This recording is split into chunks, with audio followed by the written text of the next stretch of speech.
Au jour de Josias, il eut un réveil. Ce fut le dernier grand réveil en Israël. Il eut quelque chose d'un réveil sous Ézéchias, mais Josias appela tout Israël à se rassembler, et tous montèrent de leur ville et de leur village, et eurent une grande célébration de la Pâque à Jérusalem. Il fut dit à cette occasion, aucune Pâque pareille à celle-là n'avait été célébrée en Israël depuis les jours de Samuel le prophète. 2 Chroniques 35-18. Oh, le réveil. Mais après que cette chose a été présentée dans son ensemble et que tout a pu être dit au sujet du soin méticuleux, de l'enthousiasme apporté, alors vient aussitôt ce terrible rapport sur la description de cette chose tellement sincère en apparence. Toutefois, l'Éternel ne se désista point de l'ardeur de sa grande colère. 2 Rois 23-26.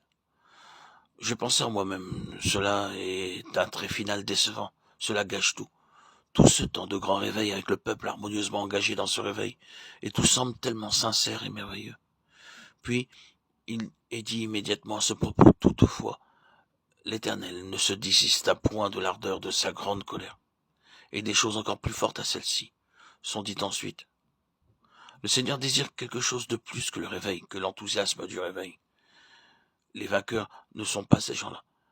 Ce que le Seigneur désire est un état de cœur qui ne s'est pas éloigné de lui, non pas ceux qui sont pris dans un grand mouvement et ceux qui sont vrais de cœur tout au long du chemin.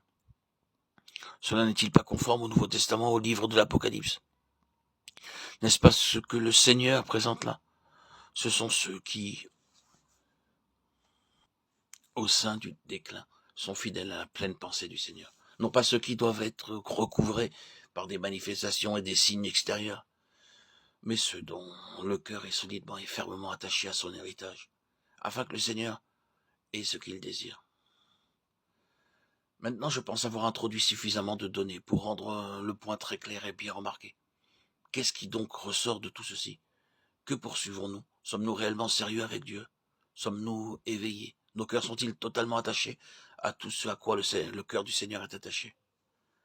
Maintenant, frères ou sœurs, auditrices, auditeurs, acceptez ce défi. Permettez-moi cette question. Bon nombre de choses se produiront si cela était vrai. Le Seigneur peut nous dépouiller si c'est nécessaire en vue d'obtenir son objectif, si nos cœurs sont attachés à celui-ci.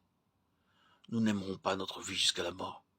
Si nos cœurs sont attachés à l'objectif du Seigneur, à son plein objectif, nous n'aurons ni discussion, ni contestation.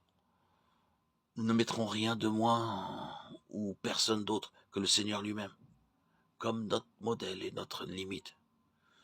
Personne ayant son cœur ainsi attaché à tout ce que le Seigneur désire ne dira « Oui, un tel est un homme très pieux et il fait ceci et cela. Pourquoi ferais-je autrement ?» Oh, combien de luttes avons-nous avec les personnes sur ce point?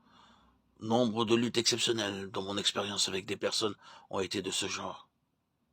Bien-aimés, permettez-moi de dire en toute solennité et charité, si c'est là votre standard, vous serez loin d'atteindre celui de Dieu. Vous et moi, nous ne devons jamais nous référer même au plus saint et au plus pieux des hommes qui ait jamais vécu sur terre, comme notre modèle. Vous devez reconnaître que Dieu n'a encore jamais permis à un homme sur cette terre, hormis son Fils, d'être infaillible.